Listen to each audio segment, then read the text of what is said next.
अगर कुर्सी की लालच होती कमलनाथ जी, दिग्विजय सिंह जी, तो उस समय ही मैं उप मुख्यमंत्री का ताज मैं स्वीकार करता हूं।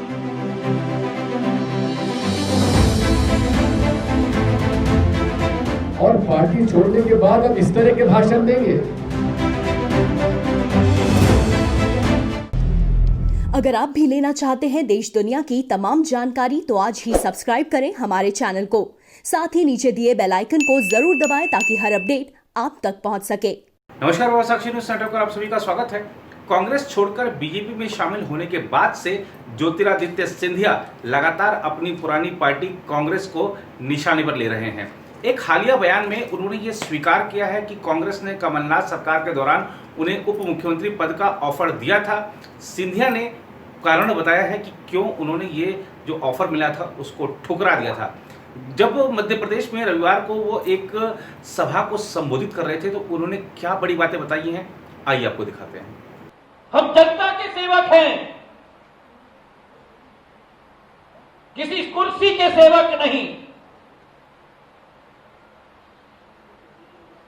किसी सिंहासन के सेवक नहीं। अगर कुर्सी के सेवक होते, अगर सिंहासन के सेवक होते, तो जब मुझे उस समय कहा गया था कि आप उप मुख्यमंत्री बनिए, अगर कुर्सी की लालच होती कमलनाथ जी, दिग्विजय सिंह जी, तो उस समय ही मैं उप मुख्यमंत्री का ताज मैं स्वीकार करता।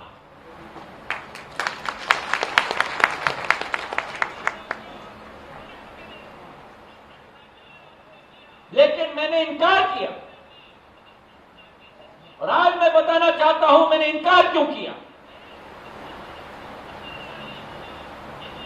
मैंने इनकार इसलिए किया क्योंकि मुझे मालूम था कि ये जो लोग जो सिंहासन पे बैठे हैं, ये लोग 15 महीने में इस प्रदेश का क्या करके दिखाएंगे और उस करतूत का भाग मैं नहीं पढ़ना चाहता।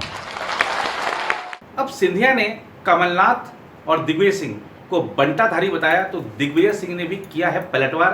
क्या कह रहे हैं दिग्विजय सिंह, देखिए। मुझे कोई बिल्कुल उम्मीद नहीं थी कि ज्योतिरादित्य सिंधिया जी, जिनको कांग्रेस पार्टी ने सब कुछ दिया,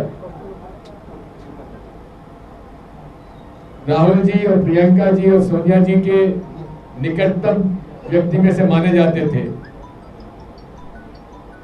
वर्किंग कमेटी के मेंबर थे, वो पार्टी छोड़कर जाएंगे, उम्मीद नहीं थी।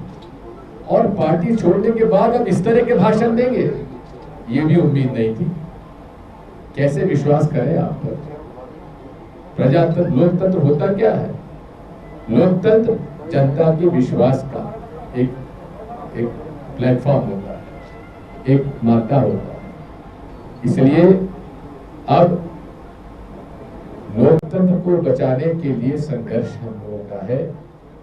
और मैं बधाई देता हूं कांग्रेस के कार्यकर्ताओं को, विशेषकर ग्वालियर चंबल संभाग के कार्यकर्ताओं को, जिन्होंने स्वयं स्वयं, कोई कांग्रेस पार्टी का कोई अलग से हमारा कार्यक्रम नहीं था, लेकिन स्वयं अपने जज्बात के साथ, हिम्मत के साथ, दृढ़ता के साथ, पुलिस की बिना परवाह किए, प्रशासन के रोकने के बावजूद भी हजारों लोगों ने आकर जो विरोध जताया, मैं हमारे कांग्रेस कार्यकर्ताओं को बहुत बहुत बधाई देता हूं और धन्यवाद देता हूं।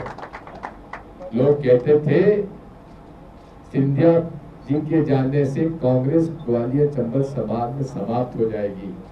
मैं कहता हूं कि जाने से तो कांग्रेस जीवित हो गई है। उधर देश में कोरोना की रफ्तार तेजी से आगे बढ़ रही है। अगर हम सोमवार सुबह के स्वास्थ्य मंत्रालय के आंकड़ों को देखें तो 31 लाख को पार कर गई है। कुल संक्रमितों की संख्या अब तक 57,500 लोगों की मृत्यु हो चुकी है कोविड-19 से देश भर में। दिल्ली में भी अगर हम देखें अगस्त महीने में तो रविवार का जो दिन था उस दिन सर्वाधिक संख्या सामने आई नए मामलों की। लेकिन दिल्ली के मुख्यमंत्री अरविंद केजरीवाल को लगता है कि दिल्ली में हालात अब नियंत्रण में है और अब दिल्ली मेट्रो की सेवाओं को बहाल कर देना चाहिए। यहाँ पर केजरीवाल जी एक चीज भूल रहे हैं कि जनता उनसे कह रही है कि आप बसें थोड़ी बढ़ा दीजिए, बसें वो बढ़ा नहीं पा रहे हैं। वो कह रहे हैं कि आप दिल्ली मेट्रो की सेवा को बहाल कर दीजिए। दिल्ली मेट्रो हालांकि तैयार है, जिस दिन सरकार की तरफ से हरी झंडी मिल गई वो अगले दिन से सेवाएं देने के लिए तैयार है। लेकिन लोग क्या चाहते हैं, लोग क्या कह रहे हैं, जब उनसे पूछा गया तो आइए आपको दिखाते हैं कि दिल्ली के लोग क्या चाहते हैं। केजरीवाल जी बिल्कुल गलत करने जा रहे हैं और केजरीवाल जी को पता है कि दिन प्रतिदिन कितने ज़्यादा केसेस हो रहे हैं हमारी दिल्ली में, लेकिन दिल्ली सरकार जो है वो सिर्फ अपने नंबर बढ़ाने में लगी हुई है। जो मेट्रो में ये जो दिल्ली गवर्नमेंट जो इंटरेस्ट ले रहे हैं, ठीक है, क्योंकि मेट्रो एसी है, ठीक है, तो ये एसी में क्योंकि ये एक वायरस है, तो हमारे केजरीवाल जी तो हाईली एजुकेटेड सीएम है, पढ़े लिखे मुख्यमंत्री है, ठीक है, तो इनको सोचना चाहिए ना कि मेट्रो में एसी के अंदर कोरोना वायरस से ज़्यादा रिस्क है।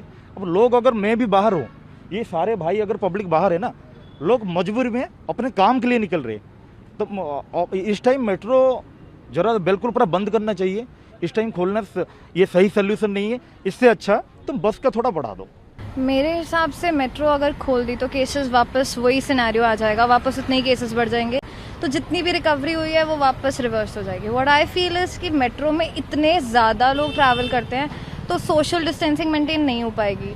उस वजह से I don't think so metro अभी इतनी जल्दी खोलनी चाहिए, इट्स टू अर्ली। मुझे लगता है कि मेट्रो खुल जाना चाहिए, पर मेट्रो में भी सोशल डिस्टेंसिंग की हमें नॉर्म्स फॉलो करने चाहिए, मास्क और सैनिटाइजर्स भी प्रोवाइड करना चाहिए, क्योंकि सिर्फ जॉब के लिए ही मेट्रो यूज़ नहीं होती है, और भी बहुत सारे काम एसेंशियल कुछ ऐसे लोग हैं जिनके पास अपने व्हीकल्स नहीं हैं। और मेट्रो हम सब जानते हैं कि दिल्ली का हार्ट बीट है, दिल्ली मेट्रो से चलती है, तो मेट्रो अब खुल जानी चाहिए क्योंकि दिल्ली का रिकवरी रेट भी काफ़ी हाई है एंड लोग दिक्कतें महसूस कर रहे हैं। मेरे पर्सपेक्टिव से खोल देना चाहिए। मैं भी अभी करेंटली गुड़गांव में काम करता हूँ, but I am fortunate enough कि मेरे पास अपना खुद की कार है, बट मोस्टली बहुत लोगों के पास नहीं है। एंड स्टार्टिंग से हमारे जो cyber hub and all the Gurgaon offices, they have a lot of like house keeping staff and the guards जिनके पास अपना प्रॉपर ट्रांसपोर्ट नहीं होता, and they face a lot of problem commuting to the office.